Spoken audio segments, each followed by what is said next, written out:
तूने राक्षसों की मूर्तियां बनाने कब से शुरू कर दी है? इसकी आंखें तो देख। इसका इसका ए, ये क्या बकवास कर रहे हो तुम? ये राक्षस दिख रहा है क्या तुमको?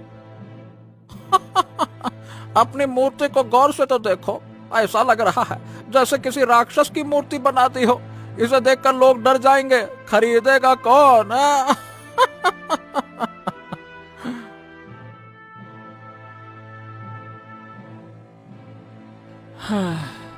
समय का खेल है। यही लोग मेरी मूर्तियां देखकर प्रशंसा किए बिना नहीं रहते थे, और आज यही मेरा मजाक उड़ा रहे हैं। समय ऐसे ही बीतने लगा। उसके बाद जब भी माधव मूर्ति बनाता, उसकी मूर्तियां खराब बनती और बाजार में कोई भी उन्हें नहीं खरीदता। धीरे धीरे माधव की आर्थिक स्थिति बहुत खराब हो गई। एक दिन माधव अपनी रसोई में गया तो उसने देखा कि अनाज ना के बराबर बचा था। अरे रे, आज तो मूर्तियां बेचना जरूरी हो गया है। घर में अनाज भी खत्म हो गया है। कभी कभी तो मुझे लगता है कि रामलाल चाचा सही कह रहे थे। मुझे इस तोते को जंगल में ही छोड़ देना चाहिए था। ये तोता ही मनहूस लग रहा है, लेकिन क्या करूं?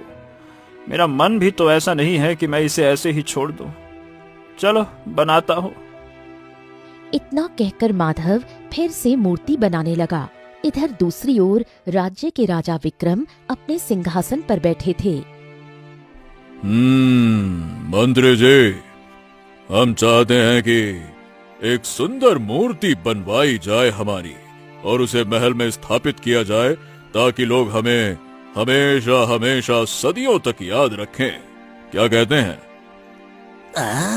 तो चिंता क्यों करते हैं महाराज जी? मैं अभी एक कुशल मूर्तिकार को बुलवाता हूँ जो बिल्कुल आपके जैसी हूबहू मूर्ति बनाकर तैयार कर देगा। कुछ देर बाद मंत्री एक मूर्तिकार को दरबार में लेकर आया। महाराज, यह बहुत ही कुशल मूर्तिकार है।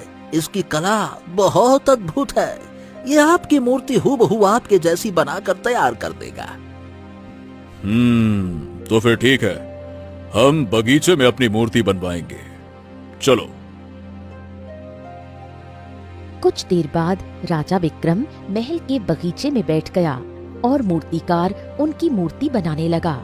कुछ समय बाद मूर्ति बनकर तैयार हो गई। राजा विक्रम मूर्ति के पास आया और उसे ध्यान से देखने लगा। क्यों? ये तुमने किसकी मूर्ति बनाई है? महाराज, आप ही की मूर्ति बनाई है। धत तेरे की! ये मेरी शक्ल देखो और इसकी शक्ल देखो। मेरी शक्ल क्या तुम्हें ऐसी दिखती है? तुमने इतनी घटिया और बेकार मूर्ति बनाकर हमारा अपमान किया है। अपमान! तुम्हें तो हम कारागार में बंद कर देंगे, नालायक कहीं के। महाराज महाराज महाराज, शांति शांति। आप चाहें तो आपके लिए दूसरी मूर्ति बनवा देते हैं। कौन सी बड़ी बात है? सब जानते हैं कि हम किसी को दूसरा मौका नहीं देते हैं मंत्री। मूर्तिकार चौंक गया। इतना कहकर राजा विक्रम ने सैनिकों को आदेश दिया।